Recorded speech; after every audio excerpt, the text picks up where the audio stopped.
भगवत गीता अध्याय 3 कर्म योग। दोस्तों, अब गीता के 3rd चैप्टर में हम जानेंगे कि ऐसी कौन सी 2 चीज़ें हैं जो आपको इस दुनिया में कुछ भी हासिल करके दे सकती है।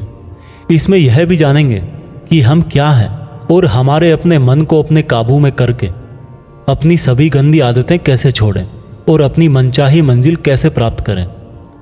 अर्जुन बोले, हे कृष्ण, आपकी बातें सुन के ऐसा लग रहा है कि जैसे ज्ञान कर्म से ज़्यादा सही है, लेकिन आप तो मुझे सन्यासी बनने की जगह युद्ध करने के लिए बोल रहे हो। तो आप ये बताइए कि मैं ज्ञान का रास्ता अपनाकर सन्यासी बनूं या कर्म का रास्ता अपनाकर युद्ध लड़ूं। सुनकर कृष्ण बोले, इस संसार में मैंने खुद ने ही 2 तरह के योग बनाए हैं। योग मतलब ऐसा रास्ता जिससे हम अपना जीवन सफल बनाते हैं। उनमें से एक है ज्ञान योग और दूसरा है कर्म योग। और अर्जुन, तुम एक मनुष्य हो, तुम चाह करके भी अपने शरीर के कर्मों को पूरी तरह से नहीं छोड़ सकते। उदाहरण के लिए, तुम्हें हर पल सांस तो लेना ही पड़ेगा। अगर पेट है तो खाना तो पड़ेगा ही। और अगर तुम इन सब को किसी भी शक्ति से रोकना भी चाहोगे तो क्या निश्चित है कि तुम अपनी इच्छाओं के बारे में नहीं सोचोगे। कहने का मतलब है, तुमसे जाने अनजाने में कर्म तो हो ही जाएगा, क्योंकि तुम मनुष्य हो और तुम तो वैसे क्षत्रिय हो, तो तुम अपने धर्म से भी बंधे हो। इसलिए तुम्हारे लिए सन्यास के रास्ते की जगह कर्म का रास्ता ज़्यादा सही है। मतलब ज्ञान योग या सांख्य योग की जगह कर्म योग ज़्यादा सही है। इसलिए तुम यह सोचकर कि यह काम तुम नहीं कर रहे हो, बल्कि प्रकृति का गुलाम होकर तुम्हारा शरीर कर रहा है, फल की इच्छा किए बिना अपना कर्म योग करो। क्योंकि अगर तुम अपने आप को खुद के कर्म का कर्ता यानी करने वाला नहीं मानोगे तो मैं तुम्हारा कर्ता बनूंगा। और जब मैं तुम्हारा कर्ता बनूंगा तो तुम्हें बिना मांगे ही वो सब सुविधाएं, सुख और राज्य दे दूंगा जिसकी तुम्हें ज़रूरत होगी। बिना मेहनत किए ही सुख सुविधाओं और राज्य का भोग किया तो तुम एक चोर कहलाओगे और तुम कभी परमात्मा यानी कि मुझसे नहीं मिल पाओगे। जिस तरह से महान लोग खाने के लिए नहीं बल्कि जीने के लिए खाते हैं, उसी तरह से तुम भी परिणाम के लिए नहीं बल्कि कल्याण के लिए युद्ध करो। हे अर्जुन, तुम मनुष्यों में सबसे बड़े हो, इसलिए जैसा तुम करोगे ठीक वैसा ही तुम्हारी संतान या आने वाली दुनिया करेगी। अर्जुन, अब तू मुझको ही देख ले, मैं तो भगवान हूँ, मुझे भला किसी काम को करने की जरूरत क्या है। पर मैं इसलिए अपना कर्म करता हूँ क्योंकि मनुष्य की आत्मा मेरा ही छोटा सा अंश है, और जैसा मैं करूँगा वैसा ही फिर मनुष्य करेगा। और इस तरह से तो पूरी सृष्टि ही नष्ट हो जाएगी। कोई अगर तुम्हारा साथ भी ना दे या तुम्हारी आलोचना भी करे तो तुम उनको बिना कुछ कहे सिर्फ अपना कर्म करते जाओ।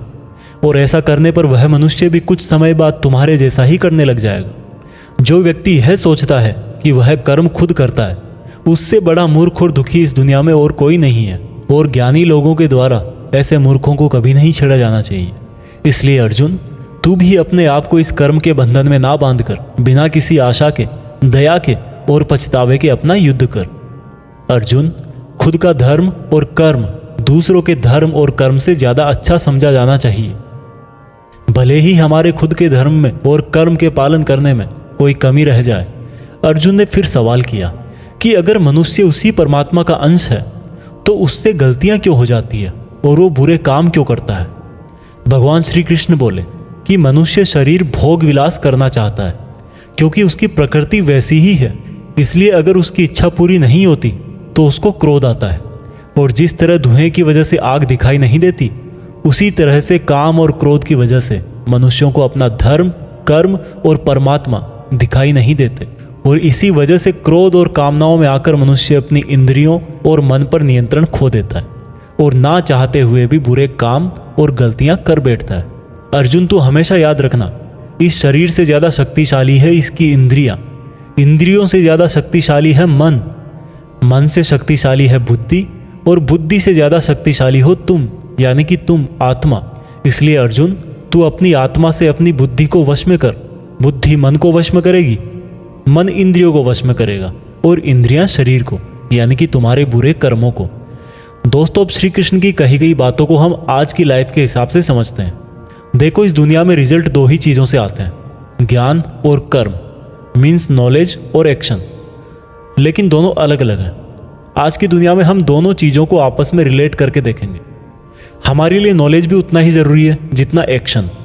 नॉलेज का मतलब यह नहीं है कि आप सिर्फ एग्जाम पास करने के लिए सिलेबस को रटते हो, बल्कि नॉलेज का मतलब यह है कि आप सबसे पहले ये जानो कि आपके गोल्स क्या हैं, आपकी कैपेबिलिटीज़ और आपके इश्यूज़ क्या क्या हैं, और इन सब को मिलाकर गोल्स तक पहुंचने की आपकी प्लानिंग क्या है। ये है आपका नॉलेज यानी कि ज्ञान योग। इसके अलावा आपको एक और चीज़ जाननी चाहिए कि मेरे भाई, आप शरीर नहीं हो, आप एक आत्मा हो। आपकी आत्मा यानी आप खुद अपने इमोशंस, अपनी थॉट्स और अपनी एक्टिविटीज़ से बहुत ऊपर हो। और अगर आप ऐसा सोचोगे तो मैं दावे के साथ कह सकता हूँ आप 99% नहीं बल्कि 100% अपनी प्रॉब्लम से ऊपर उठ जाओगे। इसके बाद इस चैप्टर में दूसरा रास्ता बताया गया है कर्म योग, यानी कि आपके शरीर के एक्शंस के लिए भगवान ने ये बोला है कि हमें कभी यह नहीं सोचना चाहिए कि काम हम कर रहे हैं, और जब हम ये सोचेंगे कि काम नहीं कर रहे तब इसके दो फायदे होंगे।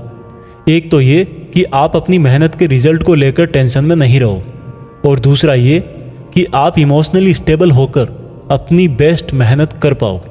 इसके साथ साथ आपको कभी भी अपने बुरे या अच्छे रिजल्ट को खुद पर लेकर दुख नहीं करना चाहिए, क्योंकि श्री कृष्ण की बातों के अनुसार मनुष्य को सिर्फ कर्म करने का अधिकार दिया हुआ है।